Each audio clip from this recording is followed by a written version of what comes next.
जी के द्वारा निर्माण करवाया गया। अब वह प्रतीक्षा की घड़ी समाप्त हो रही है और हमारे बीच पूज्य श्री महाराज श्री का आगमन हो गया।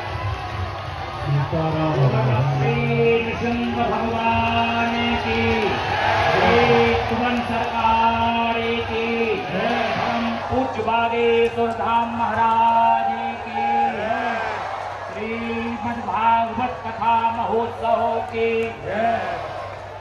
बुंदेलखंड के गौरव, बुंदेलखंड की पावन धरा के जाज्वल्य परम पूज्य बागेश्वर धाम के आदरणीय श्री धीरेन्द्र कृष्ण शास्त्री जी महाराज आज सौभाग्य से पधारे हैं। न केवल भारत राष्ट्र में अपितु भारत के बाहर अनेक देशों में परम पूज्य धीरेन्द्र कृष्ण शास्त्री जी ने सनातन धर्म की ध्वजा चारों ओर फहरा रखी है। परम पूज्य धीरेन्द्र कृष्ण शास्त्री जी महाराज का ललितपुर की निवासियों की ओर से, ललितपुर की जनता जनार्दन और भक्तों की ओर से हम सादर हार्दिक अभिनंदन और वंदन करते हैं। सभी लोग विराजमान हो जाएं, शांति से बैठें। मतलब महाराज की फीस अकेली कोई मंच पर न रहे।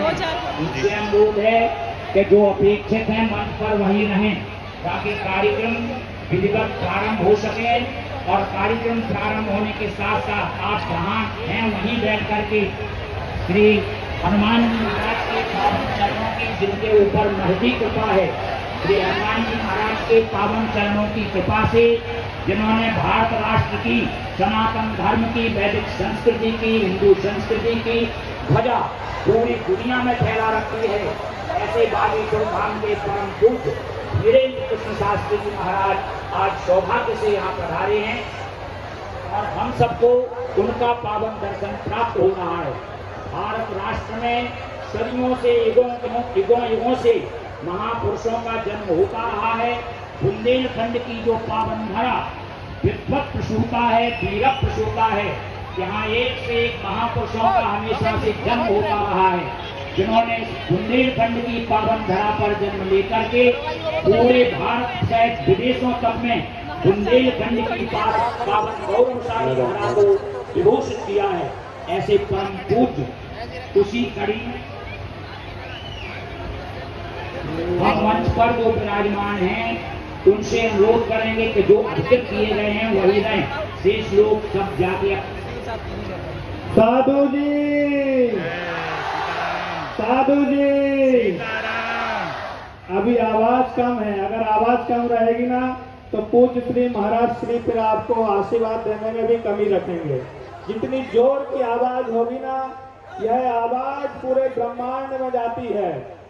बोल बागेश्वर धाम की, पंडित श्री धीरेन्द्र कृष्ण शास्त्री जी महाराज की।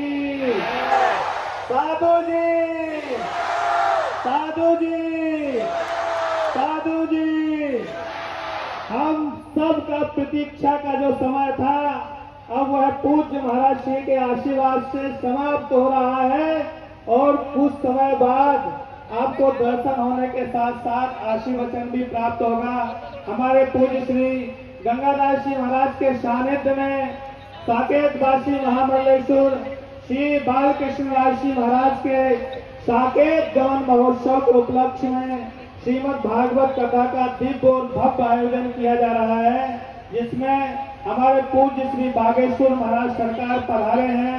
ऐसे पूज्य श्री महाराज श्री के चरणों में आप सब जनता जनार्दन की तरफ से कोटि कोटि दंडवत प्रणाम करते हैं और पूज्य श्री गंगादास जी महाराज के सानिध्य में यह दिव्य और भव्य जो आयोजन हो रहा है, हमारे पूज्य महर्षि दीनबंधु दास जी महाराज आपको आशीर्वचन देने के लिए उपस्थित हैं। जय श्री राम। सभी उपस्थित संतों को वंदन करते हुए आप सबके लिए जैसे सूचना है, हम समय अधिक नहीं लेंगे क्योंकि जितना अधिक समय हम लेंगे उतनी हानि हम सबको है। पूज्य महाराज जी के वचनामृत से हम वंचित रहेंगे। आप सब लोग बहुत ध्यान से सुनिएगा। आप सबके लाभ के लिए हम आप सबके लिए प्रसन्नता देने वाली कुछ सूचना सुनाएंगे। हमारे कथा के मुख्य यजमान चौबे जी महाराज जी को माल्यार्पण करने के लिए आए हुए हैं, आशीर्वाद ले रहे हैं महाराज श्री से। दास ये निवेदन कर रहा है कि आज ललितपुर में परम पूज्य प्रातस्मरणीय महामंडलेश्वर पूज्य श्री बालकृष्ण दास जी महाराज की स्मृति में जो महोत्सव हो रहा है, ऐसे लग रहा है कि आज ललितपुर में केवल कथा नहीं हो रही, उत्सव नहीं हो रहा, ऐसे लग रहा है कि आज ललितपुर में महाकुंभ का आयोजन हो रहा है। भारतवर्ष के विशिष्ट विशिष्ट सभी महापुरुष पधारे यहाँ पर। और कल भजन संध्या के क्रम में दास ने एक बात कही थी आप सबसे। कल आप सभी लोग राधा रानी के रंग में रंगे हुए थे। बाबा चित्र विचित्र जी ने आप सबको श्री जी के रंग में रंग दिया था। पर रात्रि को कल हमने एक बात कही थी कि हमारे साथ में सीताराम बोलो क्यों। हमने कहा था कल पूज्य वागेश्वर वाले महाराज श्री पधारेंगे और आप सबको सीताराम जी के रंग में भी रंगना पड़ेगा। तो महाराज जी कृपा पूर्वक पधारे हैं।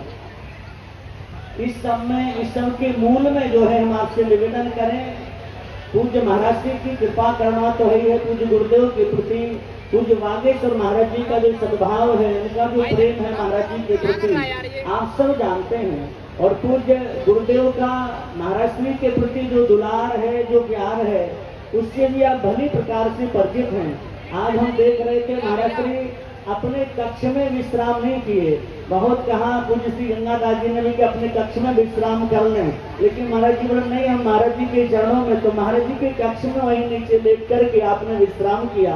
आपकी ये सहजता देख करके हृदय भराया कि आज हम लोग कोई थोड़े से बड़े हो जाएं तो क्या स्थिति बनती। पर महाराज जी की सरलता, इनकी साधुता जो है वंदनीय है, प्रणम्य है। तो हम सबके मध्य में महाराज जी पधारे हैं और महाराज जी कृपा पूर्वक पधारे। इतने व्यस्ततम समय से भारत की बाहर धरती पर महाराज जी विराज रहे थे और वहां से सीधे चल करके यहाँ ललितपुर वासियों को आनंद देने के लिए आए हैं। उसके मूल में हमारे पूज्य श्री गंगादास जी महाराज, आपका विशेष स्नेह प्रेम है वागेश्वर सरकार से।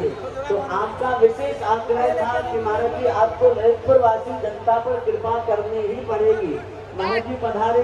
फिर महाराज जी ने दोपहर को कहा कि हमें जाने दो, वहाँ शनिवार है, दरबार भी है। लेकिन श्री गंगादास जी महाराज ने कहा नहीं महाराज जी, आपको थोड़ा अपनी वाणी का लाभ भी देना होगा। तो महाराज जी सहज में इतनी सरलता है कि सहज में स्वीकार कर लिया। वहाँ भी हजारों की संख्या में भक्तगण प्रतीक्षा में हैं वागेश्वर में। तो एक बात और आप सबसे कहते हैं, यहाँ तो महाराज जी का दर्शन, उनकी वाणी का लाभ आप सबको थोड़े देर के लिए अभी हो पाया है, लेकिन शीघ्र ही ऐसा संयोग बनेगा। पूज्य श्री गंगादास जी महाराज के सानिध्य में जो महाराज जी की ललितपुर में महाराज जी की वाणी में कथा होनी थी, शीघ्र ही महाराज जी की कथा का एक प्रावधान बनेगा। और गंगादास जी महाराज के संरक्षण में रहते आप लोग उसकी भव्य दिव्य तैयारी करिए। एक ऐतिहासिक कथा हो और पूज्य महाराज जी की वाणी से सभी संत महापुरुष उस कथा में पधारेंगे। तो ये योग आप सब तैयार हैं कि नहीं है? हाँ, महाराज जी की वाणी सुनने को सब तैयार है। तो हम अधिक विलंब नहीं करेंगे। महाराज श्री गुरुदेव भी आएंगे थोड़ी ही देर में, तब तक हम लोग सदुपयोग करें महाराज जी की वाणी सुनने को।